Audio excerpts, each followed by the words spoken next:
Estamos de regreso para el último bloque de la noche. Twitter, la red social fundada hace 15 años para enviar micromensajes de 140 caracteres, se ha convertido en el centro de la discusión política.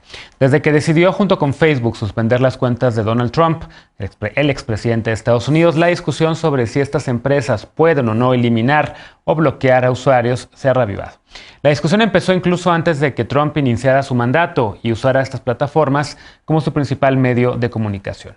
Por ejemplo, la ONU documentó que el gobierno birmano utilizó redes sociales para convocar al genocidio contra la minoría musulmana de los rohingyas. Y en México, muchos todavía recordamos el ataque de los llamados Peñabots, cuentas simuladas y automatizadas dedicadas a apoyar a Enrique Peña Nieto desde su campaña por la presidencia. Este fin de semana, los aires del odio se potenciaron en Twitter México, primero cuando algunas cuentas de seguidores y promotores de la llamada 4T fueron suspendidas y después tras darse a conocer que el presidente López Obrador tiene SARS-CoV-2. Twitter publicó un mensaje advirtiendo contra el comportamiento abusivo que promueva, incite o exprese el deseo o esperanza de que una persona o grupo de personas se mueran, sufran daños físicos graves o se vean afectadas por enfermedades severas. Y suspendió varias cuentas. ¿Es esto una medida de censura o la red social como empresa privada tiene derecho a poner límites sobre su uso? El jueves pasado discutíamos ya sobre los efectos de estas medidas y si los gobiernos deben o no empezar a regular a las plataformas sociales, como han propuesto varios países, incluido el presidente López Obrador, quien dice que quiere llevar el tema al G20. A ver, empiezo contigo, Lecona, que tú has sido alguien un usuario muy intenso de redes sociales, también te has metido en estas discusiones. Ahorita hay una, sobre todo, dado el tema de la salud del presidente, por ahí un médico que puso un tuit pues prácticamente con información terrible. Twitter lo suspende y de repente le regresan su cuenta a él sí, pero no le regresan la cuenta a algunas personas simpatizantes del presidente López Obrador. ¿Cómo ves este tema? ¿Es censura? ¿No es censura? ¿Qué debería pasar? Primero, yo optaría por delimitar muy bien el tema. Hay muchas fronteras entre libertad de expresión, Sí. entre si las plataformas están correctamente reguladas o se están autorregulando y demás. Hay que delimitarlo porque ahorita hay muchos elementos para poder dar una muy buena discusión y tener un debate nacional serio de cuál es la realidad a la que queremos avanzar respecto a las plataformas, respecto a la libertad de expresión que efectivamente se ejerce en las mismas y todos estos aspectos que son propiamente una parte muy importante del futuro. La conversación pública desde hace ya años está instalada hasta en lo oficial en las comunicaciones que hacen políticos, líderes del mundo, activistas, personas comunes y corrientes, cualquiera como nosotras y nosotros que puede acceder a esta conversación con el simple hecho de tener una cuenta. Y la discusión creo que está en dos niveles para poder hacer esta delimitación. Una, la responsabilidad personal que tenemos para cuidar Twitter, para cuidar un poco estas plataformas, porque ahí está la oportunidad siempre de denunciar las conductas indebidas. Yo no sé si aquí alguien ha alguna vez denunciado alguna cuenta. Ahí están las reglas de Twitter, ahí están las opciones para poder hacer la denuncia sobre el uso abusivo que se puede hacer sobre las plataformas o sobre las reglas que tiene Twitter, que no son ni cerca de ser perfectas. Quiero dejar eso absolutamente claro. Esto no es un aplauso a la forma en la que la conversación se desarrolla y las reglas actuales de Twitter. Falta muchísimo, pero la responsabilidad de lo que uno publica, Twitter no se hace responsable en primera instancia. Sí. Tampoco se hace responsables de la remoción de cuentas. Ahí hay una ambivalencia que de hecho está consignadísima en lo que se llama la Decency Act de Estados Unidos, que, ojo, importamos con el TEMEC. Han estado pasando muchas cosas que a mí me sorprende de todas estas personas que acusan de censura a Twitter y que supuestamente están defendiendo la libertad de expresión porque ahora relacionan la suspensión de cuentas con un ataque de la plataforma porque es panista, que es una absoluta ridiculez.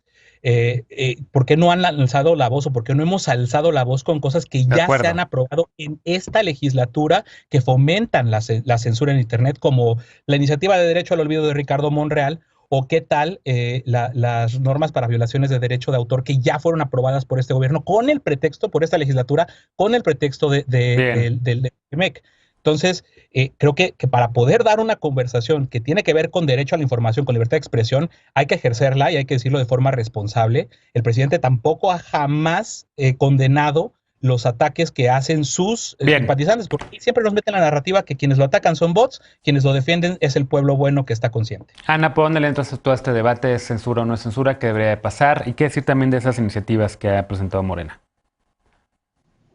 Digo, sí, es un debate complejo, sin duda, y que tiene como muchas aristas igualmente, pero también, como bien ya mencionaba con Apps, es un debate que lleva muchos años y no solamente en México, sino a nivel global.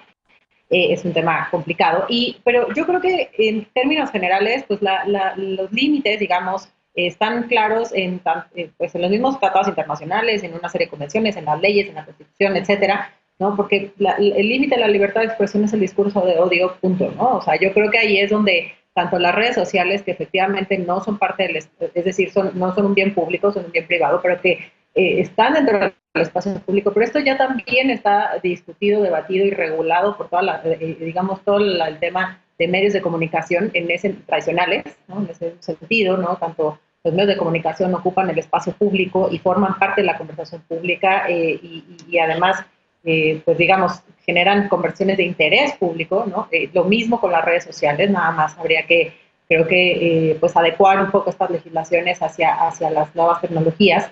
Y que efectivamente eso ya también está regulado en términos de que bueno, pues las reglas internas de los espacios privados que son, por ejemplo, Twitter o Facebook o cualquier red social, pues no pueden ser distintas o no pueden ir en contra de las regulaciones generales que tiene un Estado sobre sus espacios de comunicación.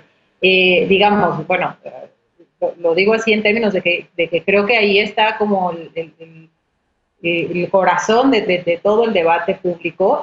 Por supuesto, ya en el desarrollo del mismo, pues hay un montón de aristas que revisar y aparte está, creo, un debate o una discusión acerca de la realidad actual o de lo que ha sucedido en los eventos recientes en México, ¿no? Creo que efectivamente hay una diferencia importante entre las distintas razones por las cuales Twitter ha cancelado cuentas, ¿no? Una es acerca del discurso de odio, que es el tema que veíamos el fin de semana con el anuncio de la enfermedad del presidente, y otra muy distinta, pues bueno, es esta parte que hablan de cuentas que están, que son los señalamientos que hace Twitter, de cuentas que están respaldadas por seguidores que son, cual también es súper debatible, también podrían ser bots sembrados, también tendríamos que tener pruebas fehacientes de Twitter de que esto está haciendo, a quienes sí, a quienes no, claro, cuál es el límite que tienen, ¿no? Porque seguramente todas y todos tenemos seguidores bots, pero cuál es el límite o cuál es el porcentaje que se permite y cuál no. Yo creo que todas esas situaciones tienen que estar bien claras y sí, pues ojalá que en este periodo legislativo podamos ver una iniciativa o varias para que puedan discutirse de manera amplia, pues que toquen el tema y que yo creo que sí es urgente la revisión de este asunto, pues precisamente bien, para el interés. Lisa, ¿cómo lo ves? ¿Es urgente o no una legislatura que se revise este tema? ¿Un parlamento abierto para hablar de redes sociales y cómo regularlas o no? Y digo, ya me río lo de parlamento abierto porque pues ya sabemos lo que ha pasado con los parlamentos abiertos en estas legislaturas. Mira, con todo el rezago legislativo que tenemos y todos los temas preponderantes que se vienen en año electoral, no sé si nos va a alcanzar el tiempo para el Parlamento abierto, pero sin duda alguna sí es un debate que hay que tener. Y yo lo que quería era ocupar estos segundos de este espacio como para traer al conocimiento de la gente una cosa que me encontré justo haciendo la investigación sobre el tema, que son los principios de Santa Clara para la transparencia y la rendición de cuentas en la moderación de contenidos justamente en este tipo de plataformas. Y me pareció interesantísimo de entrada porque la manera en la que está fraseado, me parece que son los términos correctos del debate. Justamente no es si es censura, si no es censura, si es un ataque directo contra una ideología o una cosa política, sino que hay plataformas a través de las cuales compartimos contenidos y que esas plataformas, en tanto que privadas, con acuerdos individuales y privados de aceptación de términos y condiciones con cada uno de sus usuarios, moderan ese contenido.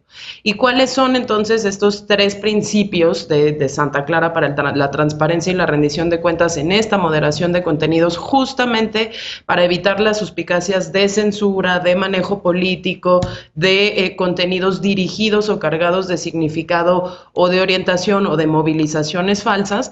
Primero, dicen ellos, números, ¿no? Y cuando digo ellos, son todas las organizaciones y centros de pensamiento y academia que se dedican a este tema de la comunicación digital, ¿no? Y dicen números, las compañías que están moderando estos contenidos siempre tienen que publicar cuántos posts fueron los que removieron, cuántas cuentas fueron las que temporalmente o permanentemente deshabilitaron, contra qué guías de contenidos, por qué razones. Lo segundo es avisos a las personas a las que les está suspendiendo o bajando esa información, con las razones también por las cuales les estás removiendo esos contenidos, les estás quitando temporalmente sus cuentas o de manera permanente sus cuentas y las estás impidiendo continuar en esa moderación de contenidos.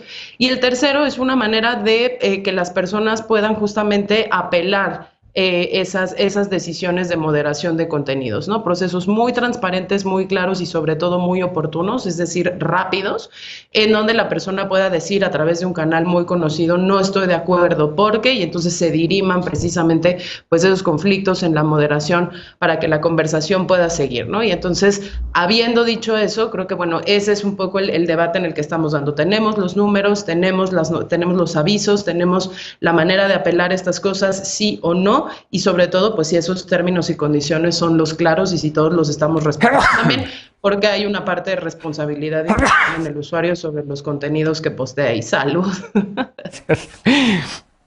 A ver, ¿cómo lo ves, Eder? Y si en efecto es que hay como polvito, entonces, bueno, pues uno aquí estornuda.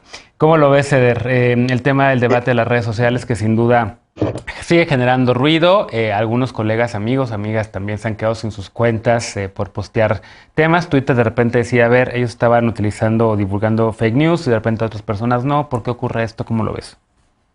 La convocatoria de Fernando Galicia, un amigo que ha estado aquí en el programa, nos dimos a la tarea de denunciar 100 tweets que abiertamente son tweets de odio, amenazas de muerte hacia el presidente López Obrador o hacia ciudadanas, ciudadanos, que hasta la fecha se mantienen en la red. Las cuentas de Lobrega, Chairo Noy, Rey Tuitero y de mi querida Miriam Jum fueron dadas de baja sin aviso previo, que es uno de los criterios que ahorita Lisa nos compartía, y fueron dadas de baja bajo la presunción de que sus cuentas estaban infladas con bots. Miriam, semanas antes, ya había consignado que le estaban siguiendo bots. Yo podría comprar ahorita 7 millones de bots, seguir con los 7 millones a cualquier usuario, y con ese pretexto entonces Twitter lo estaría dando de baja. Claro. Sin embargo, la cuenta de, permítanme, aquí lo anoté, el médico Diego Araiza, que es un médico del Instituto Mexicano de Cardiología, ayer puso cómo medicar al presidente López Obrador para asesinarlo. Le suspendieron su cuenta un ratito y en la mañana de hoy ya estaba de nuevo activa la cuenta. Sí, es el tema más reciente que está ahorita en el debate, en efecto, ese en específico. Internacional, Angela Merkel también ya está hablando de la necesidad de poner ojos para defender la libertad de expresión. Y sucedió algo la semana pasada en Venezuela. Ustedes saben, yo estuve como observador internacional el 6 de diciembre en la elección para la renovación de la Asamblea Nacional venezolana. No hay en realidad una disputa en tribunales internacionales sobre la legitimidad y la legalidad de esta elección. La oposición que participó electoralmente está, porque ya tomaron protesta, están asumiendo sus cargos como diputados de la Asamblea Nacional. Twitter decidió dar de baja la cuenta de esta nueva Asamblea Nacional. ¿Bajo qué criterios? Son criterios totalmente políticos. Claro. E insisto, no hay ahí una violación a ninguna regla, no hay discursos de odio, nada, simplemente Twitter decidió dar de baja la cuenta. Entonces, sí hay un tema que hay que discutir de fondo y lo que se tiene que defender a toda costa es la libertad de expresión.